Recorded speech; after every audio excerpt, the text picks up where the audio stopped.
And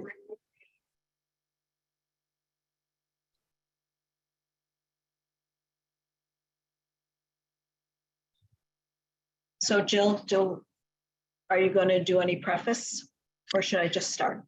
The preface is Dr. Joanne O Toole is part of our New York State Dream Team.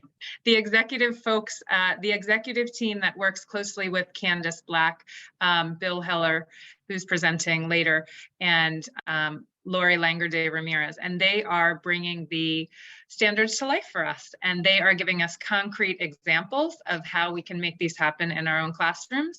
So to connect to the core practices theme, Joanne is walking us through how to use authentic resources.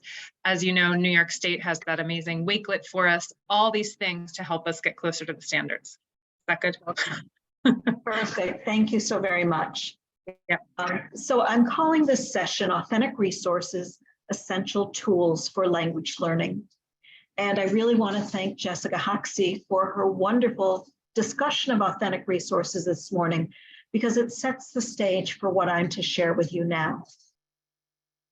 And here's the workshop description. These slides I will make available to you after today's session. And I have 4 goals for this morning, starting with, I can identify what makes use of an authentic resource essential. And that's one of the words I used in the title. I can identify strategies for evaluating authentic resources for a given purpose or audience. And the majority of today's session will be on strategies, continuing with strategies for promoting learners' interpretation of authentic resources and strategies for having learners discuss authentic resources. And you can see that pattern of interpreting and discussing authentic resources, which comes directly from High Leverage Teaching Practice number 3 in the Glisson and Donato book, Enacting the Work of Language Instruction, High Leverage Teaching Practices. So, of course, I want you to be active participants in this session. However, I do want you to do it in a particular way. This blue thought bubble you're going to find on multiple slides. And when you see the blue thought bubble, I really want you to take a moment to consider the question and the content to yourself. Please make sure your microphones stay muted, and I ask that you not enter into the chat, because as we know, with a wonderful, enthusiastic chat, we can also distract people from the content of the presentation. So I'm going to start with the definition of authentic resources that I'll be using.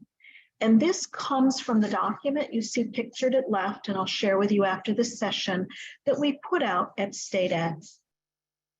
And the definition we're using is this: authentic resources are unedited and unsimplified texts in print, audio, or visual formats that have been created by and for members of the target culture.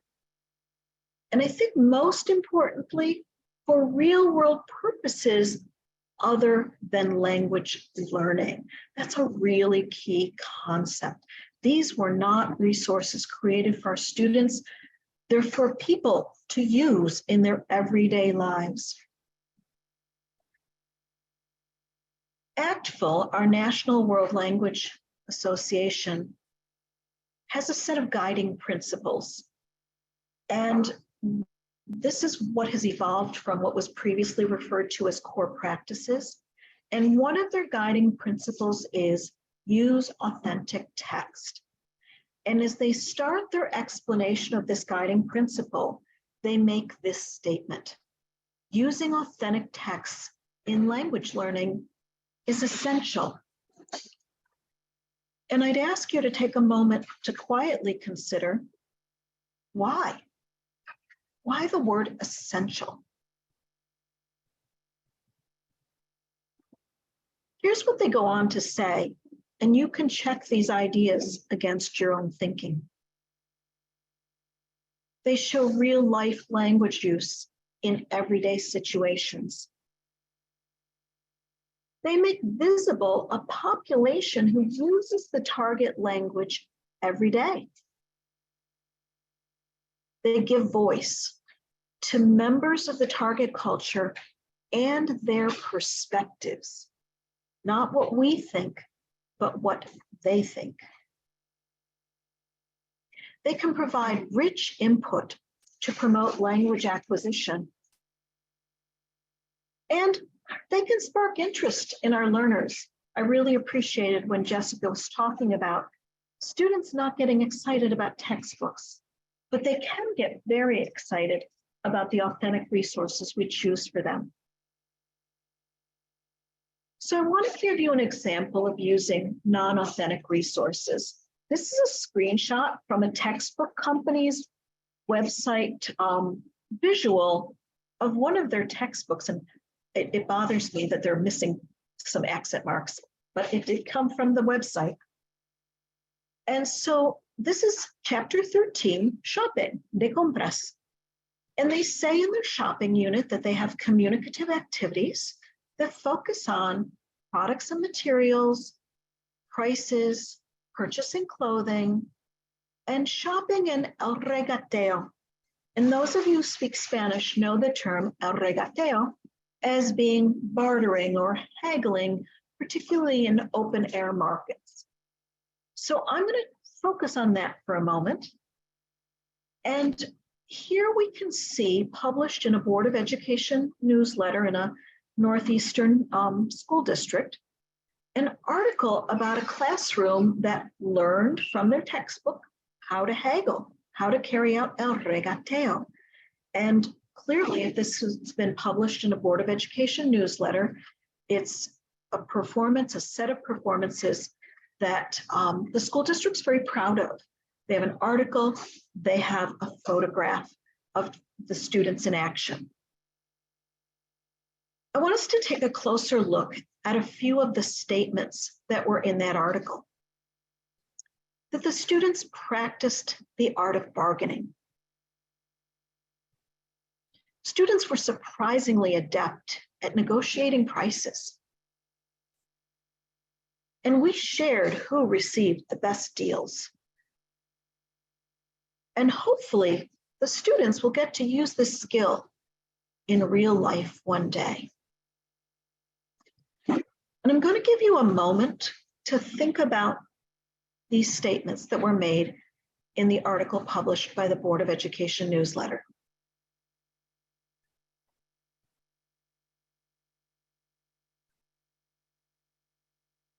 So we're going to stay with the same topic, but we're going to look at what does it look like when we use authentic resources. We may find a video, el regateo, práctica que desagrada a artesanos mexicanos. El regateo, a practice that Mexican artisans find highly bothersome or disgusting.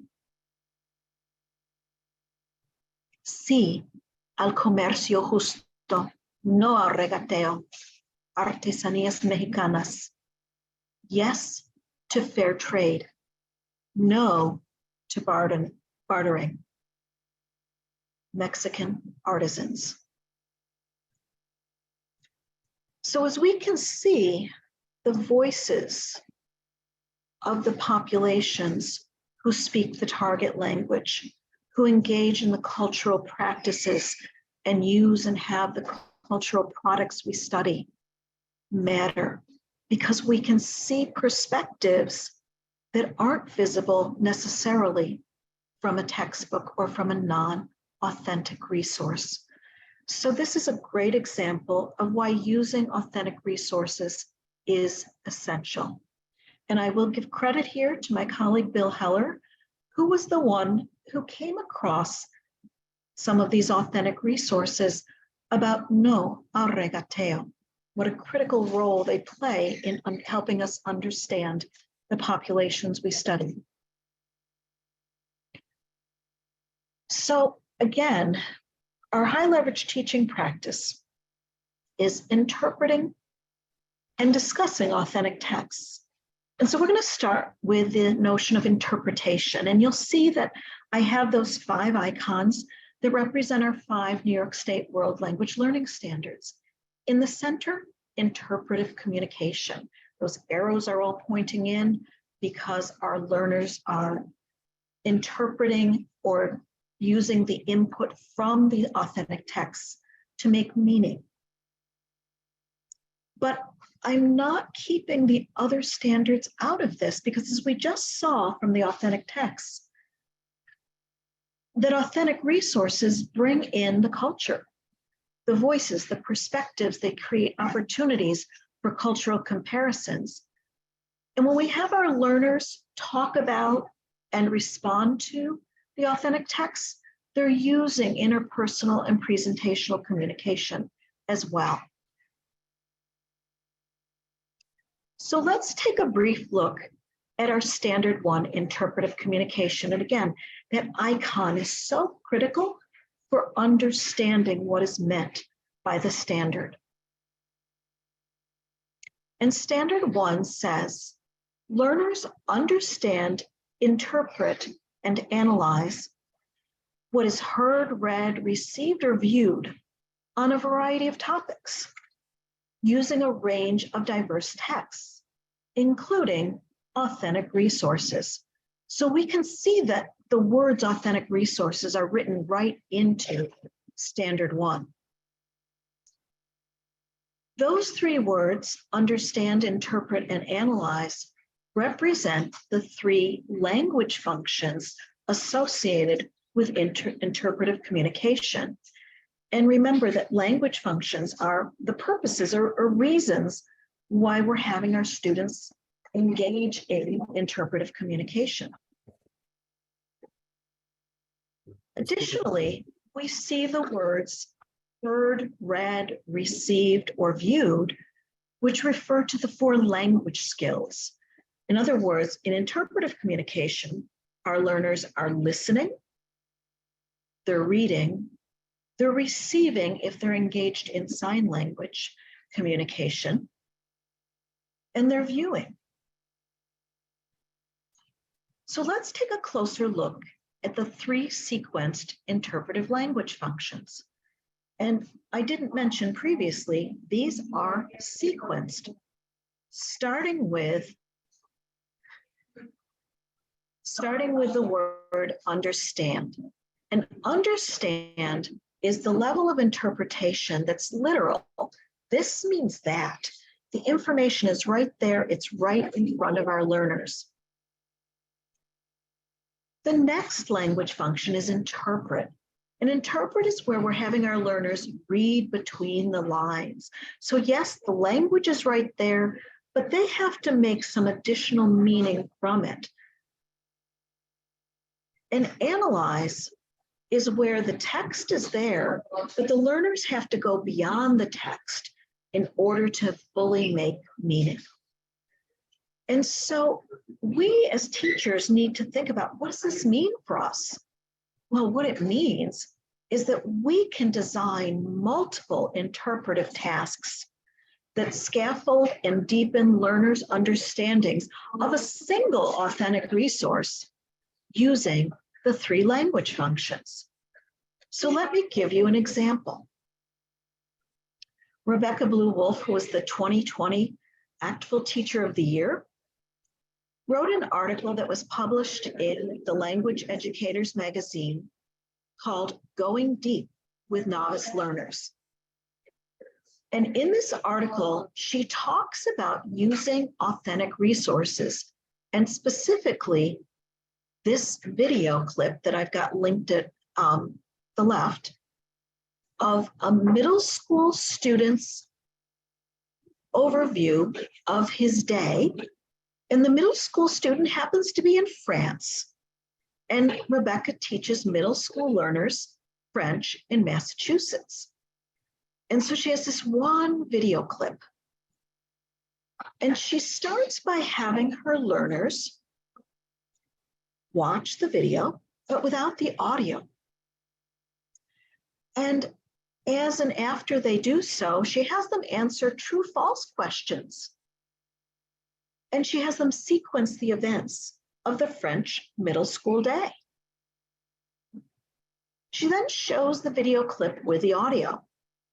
And the learners gather facts about the French middle school day and people at the school. And the learners make cross-cultural comparisons about their middle school day and the French middle school day. And then the teacher again shows the video clip without audio. And the learners circle true statements about French cultural practices. And then she has them complete sentence starters to identify cultural perspectives. Whoops, sorry about that. I'm giving answers away. So what I'd like you to think about, hopefully you didn't see the answers, is which of these tasks are at that understand level? It's literal, it's just there. Which of these tasks are at the interpret level, where the learners had to read between the lines? And which of these tasks were at the analyze level, where the learners had to bring in outside knowledge? So take a moment to think about which of those three interpretive language functions is applied with each of the tasks.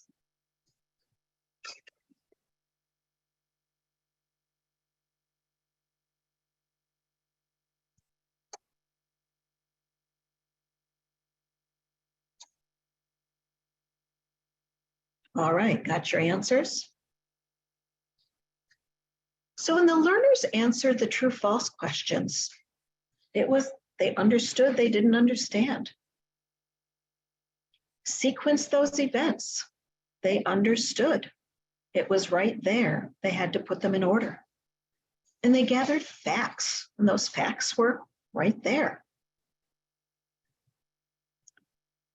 When the learners circled true statements about French cultural practices, they were making inferences. Because again, they're not part of that culture. The information was there, but they had to read between the lines at points. And when they had to complete those sentences to identify cultural perspectives, they were making inferences based on what they had observed. And when they made those cross-cultural comparisons, they had to bring in outside knowledge about their school day in order to contrast it, compare it to the French middle school day.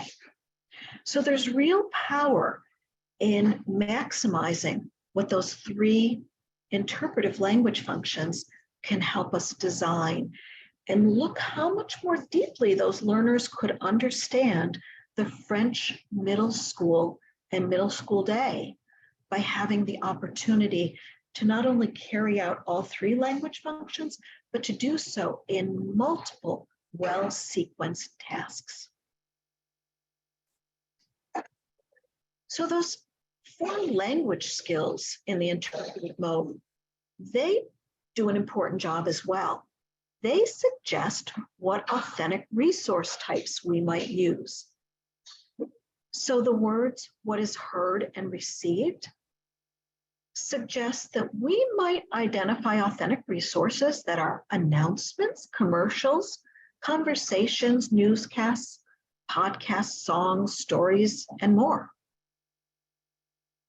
What is read suggests we might look for advertisements, articles, billboards, photos of them at least, they'd be too big for the classroom, blogs, books, brochures, cartoons, infographics, memes, menus, poems, postcards, posters, social media posts, signs, stories, websites, and more.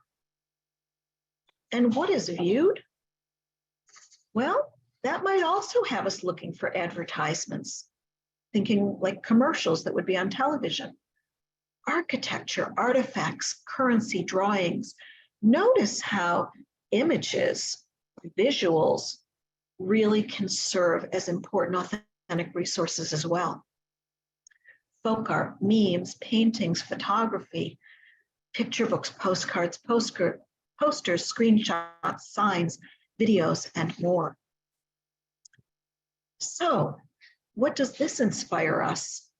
Wow, we could create authRes, that's the hashtag for authentic resources, text sets that really reinforce learning, and I think maybe more importantly, reveal cultural variation. If we're only sharing one authentic resource, we're potentially only representing one voice. But we know that no culture is monolithic. There's much variation among members of a target culture. So if we can collect text sets, knowing that we can go deep, we can also go broad. So take a moment to think about which of these authentic resource types you're already using. Which ones haven't you thought about using yet and you might want to think about using? Which ones do you have a text set up? Which ones do you have some, but maybe you could go looking for more to create a text set?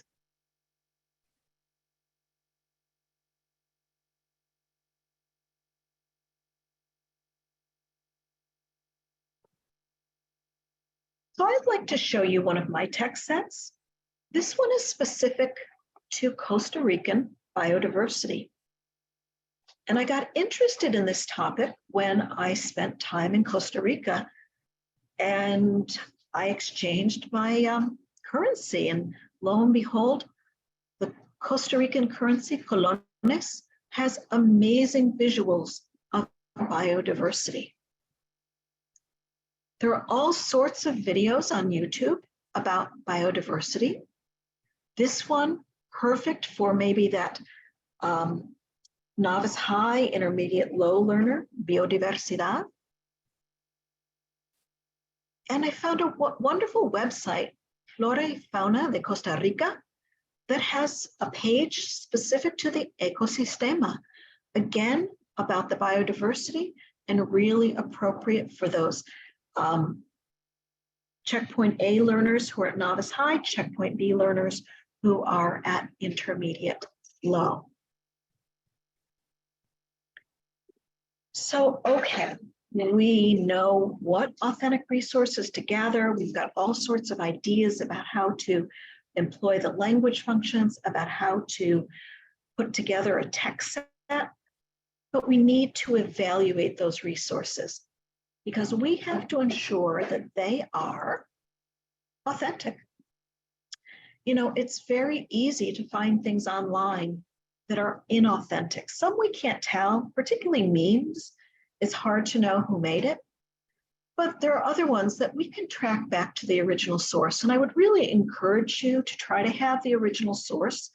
Number one, it's really good from a professional perspective to be able to show your students where you got something from, to be able to go back to it, and to know that you are putting out their authentic voices. That it's aligned to the learning target. Now, there are times when we have an authentic resource that says, oh, this is so amazing. I could develop a unit around this or a set of lessons around this. Or I might have a learning target that I start with, and then I go looking for the authentic resources. But either way, we want to make sure that we're not just randomly throwing in an authentic resource, but rather it's purposeful. It's purposeful, communicatively purposeful in relation to the learning target. We also want to check and see if our authentic resources are appropriate to learners' development and their proficiency. So development, if they're middle schoolers, what is the developmental mindset of a middle schooler?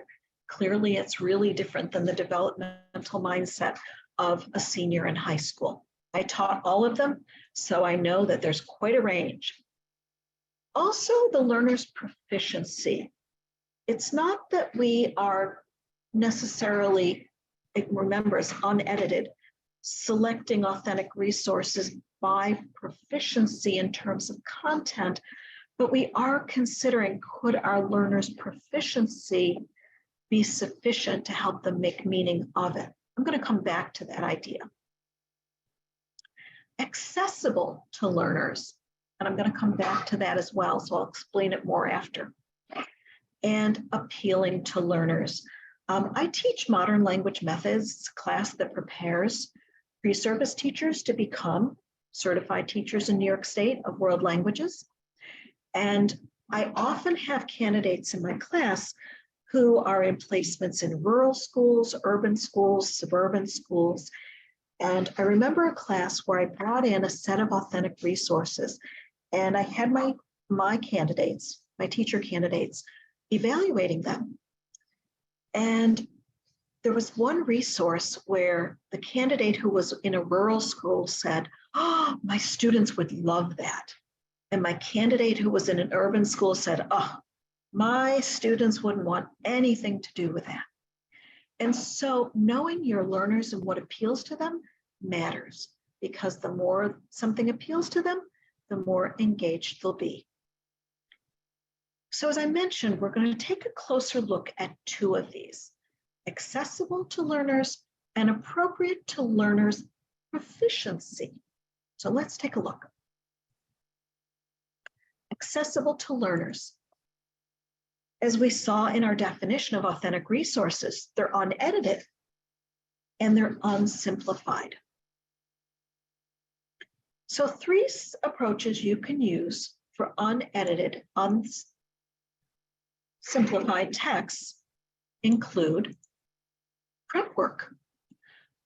There's a lot we can do pre-interpretation, tasks we can design for our learners that get them ready to interpret the authentic text. So they're skilled, they're knowledgeable, they're ready to go. They've been prepped. We can use multiple passes. We saw that with the work that Rebecca Bluewolf did with the middle school French video. And multiple passes really is simply interpreting for multiple times and for multiple purposes the authentic resource. I love this term that Laura Terrell stated. It's repetition that's not repetitious. So again, thinking back to Rebecca Bluewolf's 6 tasks, there was nothing that was repetitious. Those students readily did 6 different things through 3 passes of the video. And chunking, which is in essence interpreting one piece of the authentic resource at a time, or only having learners interpret some parts of an authentic resource. So unedited doesn't mean that we can't just take out a chunk and only use a chunk of it. Editing means that we've changed the wording of it. Prep work begins with the understanding that interpretation is a constructivist process. So we've got to put a little construction hat on our learners and ourselves. So think about this question: what do learners bring to the interpretation process? When you think about having your learners interpret an authentic text, what is it they bring to that experience, to that process? Well, you may have thought of these ideas. They bring varying degrees of, and I use that idea of varying because our learners are varied, their experiences are varied. Target language knowledge, they know more and less. And language specific to the authentic resource. They bring background knowledge. They bring personal and real-world experiences. They bring knowledge of text genres, or at least some. And they bring knowledge of comprehension strategies. They bring motivation and other emotional factors. And so when we design that prep work, it starts with what our learners know. So to prepare our learners to interpret and construct meaning from an authentic text, we need to, of course, to first assess or activate their prior knowledge, because that prior knowledge is the link. And we want to do it relative to the language. What language do they know that they're going to need for the authentic resource? What do they know about the context? What experiences do they have that relate to the content of the authentic resource? What do they know about the genre of the authentic resource? And what strategies do they already have that they may need to use? And then build or help the learners construct the necessary background knowledge in all of those same categories. However, when we think about context, some of that is cultural. So I want to show you an example of some prep work that starts with checkpoint A, learner's knowledge of language and content, and then builds it in preparation for interpreting an authentic resources about natural elements of Mexico. So on an illustrated and labeled list of natural elements, plants, animals, natural features, learners circle those that exist where they live. So as you can see, this is kind of a tricky way of saying, what words do you know? So it's a vocabulary list, but it's illustrated. And what's their experience? What are the natural features where they live? So I'm clicking off a couple of the items on our list at the same time. And then we begin completion of a class Venn diagram that lists local natural elements on the left side using items that learners circled. And linguistically, we're going to be using a structure with a verb tener, we have. And so some prep work to both find out what they know, have them hear what others in the class know. So we're reinforcing prior learning of content, of vocabulary, and preparing them to apply it as we move into an authentic resource. So that was their own world experience. But sometimes the prep work needs to build cultural background knowledge. So I'm going to share two examples of that with you. On this slide, I have a short reading. It's a paragraph reading. I'm going to read it aloud. I want you to read it along with me, and then I'm going to ask you some questions afterwards. Again, you're just going to think about the answers. I'd been away for long enough that I lost track of what day it was. Sure that a walk would clear my head, I decided to go out and get some coffee.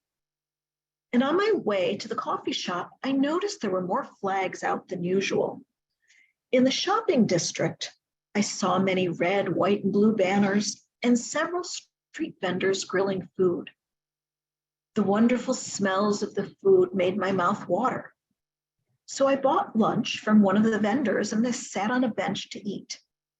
As I looked around, I noticed posters in the windows announcing an evening event at the lake. I called a friend and we made plans to meet at the lake at 8:30 p.m.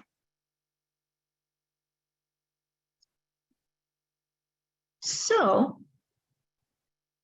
the questions are, what is being celebrated? What foods are being grilled? What is going to happen at the lake? How do you know?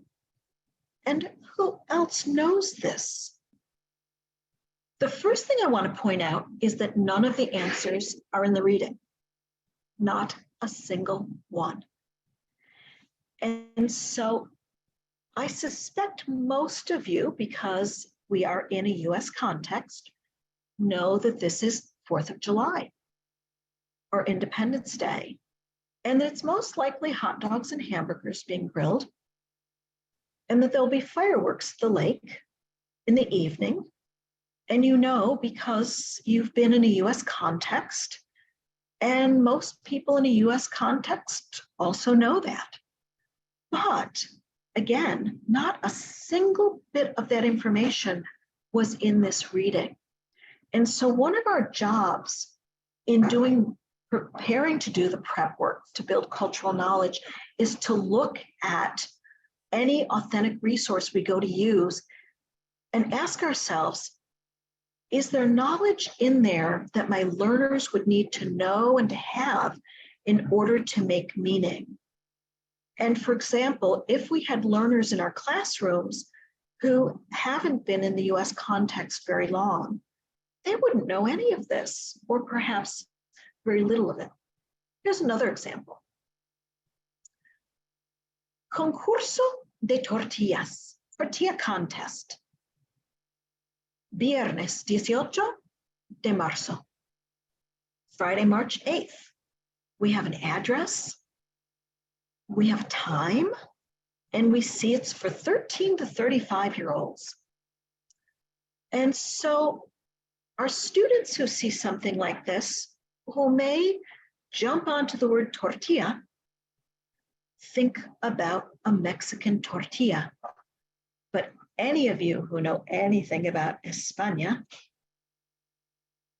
might have noticed that hour, which is 10 o'clock at night, and boy, things start late in Spain, might have guessed that this was a Spanish tortilla, tortilla española. And so again, our learners, if they don't have the cultural background knowledge, but they think they know it, may start off on an incorrect path.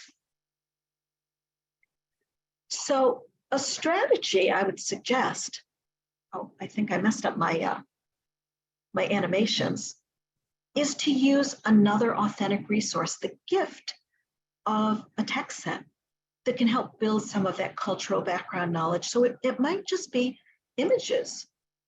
We might look at a map and see where something is located, the cultural context, or features of the cultural context. We might have some music with lyrics or rhythms that give us information that would help us understand something about the authentic resource. Or another text, maybe just an excerpt of it, or a related text, or a quote from a text, or a video clip with or without sound that helps us, that helps our learners make some meaning. Kind of like you saw in Rebecca Bluewolf's video without sound, where they start to build some cultural background knowledge by viewing without trying to listen for words. There's more you're going to notice if you're not trying to make meaning of the words.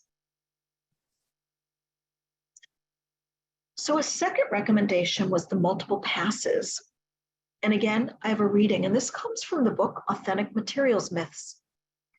And the author of the text, one of the authors, wrote about observing a beginning Spanish class. Now, this was at the college level, but I think it still applies. On the day of my visit, the instructor that she was observing told the students they would watch a video. This video clip, which lasted approximately 35 seconds, was from a cooking show in Latin America. And the video was authentic, and the native speaker, who was Chilean, spoke at a normal speed, which of course we know is fast. And I observed the students as they watched the video for the first time, and their reaction was one that all language teachers are familiar with, the deer in the headlights look. The students expressed disbelief at the speed of the video and wondered how they could be expected to understand it. And I sat back and wondered how the instructor was going to salvage this part of the lesson plan. And it continues. After the first viewing, the instructor reassured them that they would have several more opportunities to listen again. And he passed out a list of 10 foods in Spanish. And the students were to listen again and mark any of the food items mentioned by the native speaker. After the second viewing, most of the class had marked almost all of the items correctly. The instructor reviewed any unfamiliar vocabulary. During the third viewing, their task was to put numbers next to the items, reflecting the order in which they were mentioned in the video. And again, most students were able to do this without difficulty. And for the final viewing, the instructor played the video while projecting the corresponding transcript in Spanish. And the lesson ended with some simple comprehension checks. For example, is he a vegetarian? That all the students answered without hesitation. So this is another example of the power of repetition without being repetitious. And here's an example of chunking. This is a poem, Los Fusilamientos de la Moncloa, by Manuel Machado, and it was written in relationship to a painting by the same name, sometimes referred to as El Tres de Mayo, by Goya. The poem, for those of you who speak Spanish, has a lot of imagery words that are ones that could be seen in the painting, and words that evoke the various senses. So how I chunked this with my Spanish 4 students, one stanza at a time, and they worked with partners, and one line at a time, circle any word or chunk of words in the poem in that line that you see represented in an image in the painting. Draw an arrow from the word to the image it represents. Write the circled words onto a graphic organizer that is organized by sense, seeing, hearing, listening, smelling. And after the first stanza, then the second, then the third, then the fourth, and then they went back and they read each stanza. They read it in relationship to the poem. It was just piecemeal, all of the little bitty chunking that ultimately helped them make tremendous meaning of this poem. One of the other evaluative ideas was appropriate to learners' proficiency development. So a tool that would be very useful for this is the New York State World Language Performance Indicators. That this is specifically for interpretive communication that walk us through not only what learners can do at each sublevel, at each checkpoint, but also what kind of text they're working with. So we're going to take a closer look. At the one end of the spectrum, we have novice mid, and at the high end of the spectrum, we have intermediate high. And I want you to notice how authentic resources across proficiency levels gradually shift from more to less familiar. So for our novices, whatever the context of the authentic resources needs to be something they know a lot about. But at the intermediate level, less familiar. From shorter to longer. So we see very short all the way to paragraph length text. And that also speaks to chunking, not that we look for paragraphs, but we may have larger texts that we break into paragraphs. From simpler, we're talking about they're looking for familiar words and phrases. And up at the intermediate high level, we're talking about events in various time frames. So simpler to more complex. Highly supported to less supported. So at the novice level, we're looking for authentic resources with lots and lots of visuals. And up at the intermediate high level, less important. And as Jill mentioned earlier, a great place to find the authentic resources is in our New York State World Language Standards Authentic Resources Wakelet. It's a curation site, and we have an upcoming webinar that you can learn more about it a week from today. So another design to take into consideration with authentic resources is the pre, during, and post design. We've really talked about the pre quite a bit because we're talking about that prep work. What are we doing to get our learners ready? And so We follow that with the during, where we're really actively engaging learners in making meaning of the authentic text. And post, this is where we consolidate the meaning and go beyond the authentic text.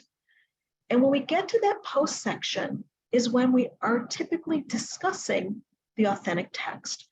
And so we bring in our interpersonal communication, and we could be doing additional tasks, which may be presentational.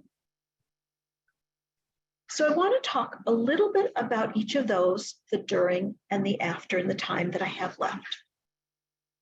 So first off, meaning making is not achieved by means of translation from the target language to English, because learners use the target language to tells us that we are using the language of study to make meaning, not the translation of it. And so to the contrary, reading, listening, viewing processes are viewed as a juggling or a switching process in which certain knowledge sources, remember our learners bring all sorts of knowledge with them, take over for other knowledge sources that are inadequate or non-existent. And it really is always a back and forth. Top down, bottom up. Okay, so if you are a speaker or teacher of Spanish, which means you're a speaker of Spanish, I would like for you to look at the example I'm going to show you. If you are not a teacher of Spanish, I have an example in French. I would like for you to close your eyes. So I'm going to show you a piece that comes from an authentic children's book. Oops, I thought they'd come up separately. Okay, so close your eyes if you don't do Spanish. So if you do Spanish, I want you to look over to, I'm giving you very bad directions. I'm going to start over. If you do Spanish, I want you to read the French. And if you do French, I want you to read the Spanish. My apologies. So take a moment. And as you do so, I want you to think about which strategies you're using. If you know Spanish, as you read the Spanish, are you top down, where you are thinking about the meaning, or you're bottom up, where you're trying to figure out word by word, bit by bit, what it could possibly mean? The same thing with the French. Which strategy are you using? Should have practiced this slide before I got online with you. I'm sorry about that. And so the point is that animals shouldn't wear clothing because it would be disastrous for the porcupine. And whichever language is your strongest, you're most likely using top down, like, oh yeah, this means that. But for example, I speak Spanish well, highly proficient, and French just a little bitty bit. And so when I'm looking at the French, I'm stopping and saying, what does this look like that I know? And so I know that that word pas is something negative. And I know animal looks like animal. And then the word for disastrous looks kind of similar to English. And I know puerco is pig in Spanish, so maybe pork is something to do with a pig. And vestments, well, those are things you wear, but I don't think I could figure out what all of that meant. And so one type of juggling and switching is when our learners are engaged in top-down interpretation, which was exactly what you were doing with your stronger language. You were processing the meaning in chunks, using your background knowledge and context clues. You just knew what it meant. And the bottom-up interpretation, you're kind of going word, but in order, word by word, word part by word part. And if you think about it, one is very efficient and one is very slow. One really leads to meaning making, and the other one often leaves our learners without being able to make much meaning. And so our ideal is really to work towards getting our learners to be successful with top-down interpretation so that they only have to do very little of the bottom-up interpretation. But we can support them with that through strategy teaching and task design. So some of those top-down strategies, let's have them scan the full text to figure out what is the main idea. Skim the paragraphs, draw a box around key words to highlight its main point. Highlight in green the parts of the text you agree with. Highlight in red the parts you disagree with. Turn to a partner and say something at the end of each paragraph. Consider what questions you can ask about what you read. And again, repetition that's without being repetitious. We never want to rush through interpretation. It's better to ponder it and make deep meaning than to rush through it. And some of the bottom-up strategies, well, circle those cognates. Give them some confidence that there are things they know. Highlight the words you know. Look at the words you don't know and see if there's any similarities to words you do know. Notice the verb ending and determine how it contributes to meaning, particularly important in Spanish, where we see that the O is going to tell us it's first person.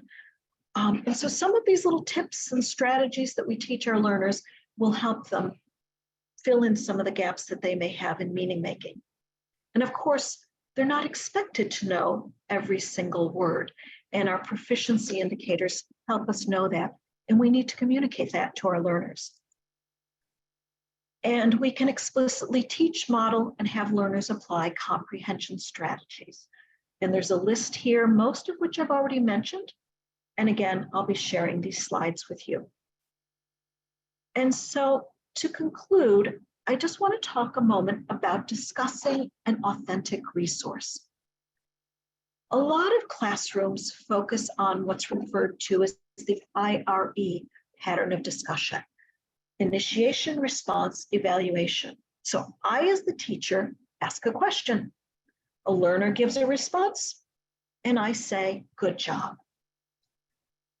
But that's the end of the discussion. So it really isn't a discussion. It's just the student answered the question. But we want to discuss an authentic resource. So we need to be using the IRF pattern. Somebody's initiating a question or a comment or a statement, and someone's responding to it, and someone's following up.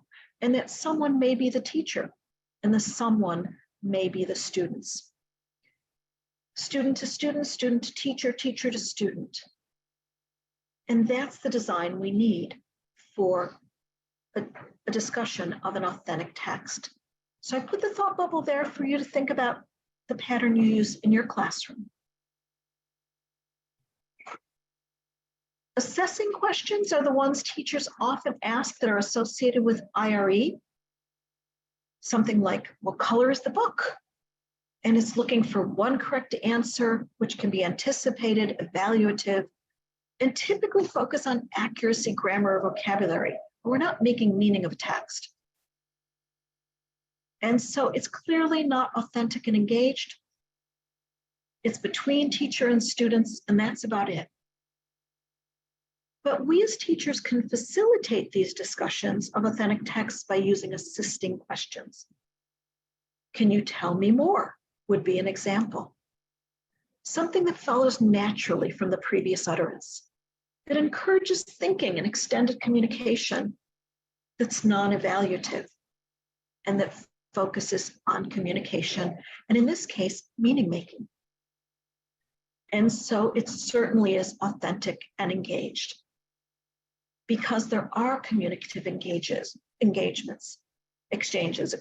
between teachers and students, connected groups of utterances, meaningful social interactions, and exchanges. So if you're not using an intentional pre, during, and post design, I'm not saying you, if someone is not using an intentional pre, during, and post design, something you might see or hear something like this. And this is often what I catch my pre-service teachers doing. Okay, students, you're going to watch this video. And then they play the video. And then they ask the students, what did you understand? So this isn't very effective for interpreting or discussing an authentic text. The learners don't know the purpose. There's no pre-work that's been done. There's no task been assigned. And ultimately, it's going to be random because the learners may not have had any idea of what to pay attention to.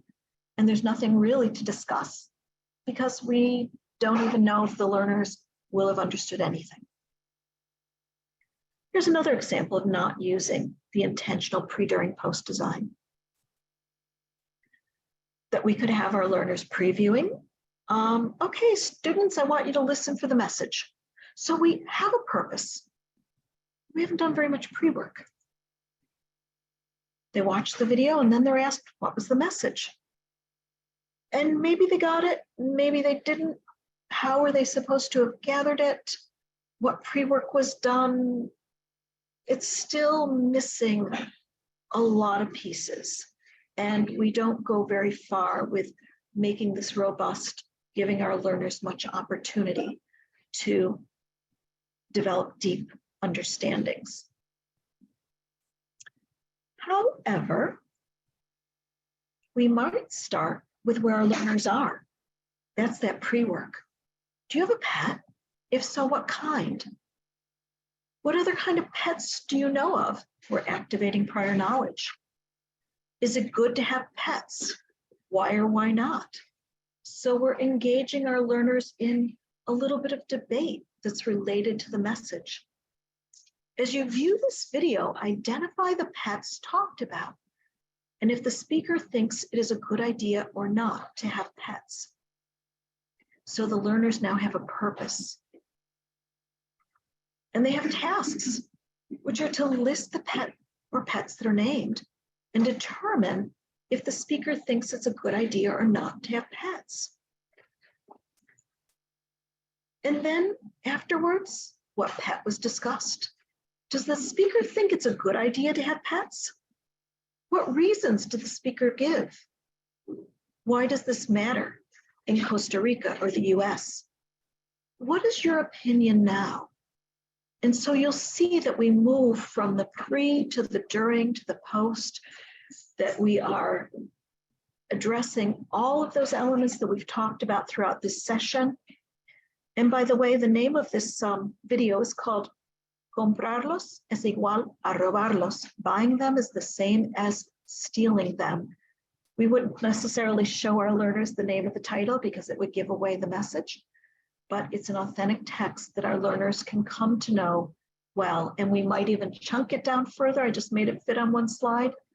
And we might play it multiple times for multiple purposes and so on. So here were the goals for today. I can identify what makes the use of authentic resources essential.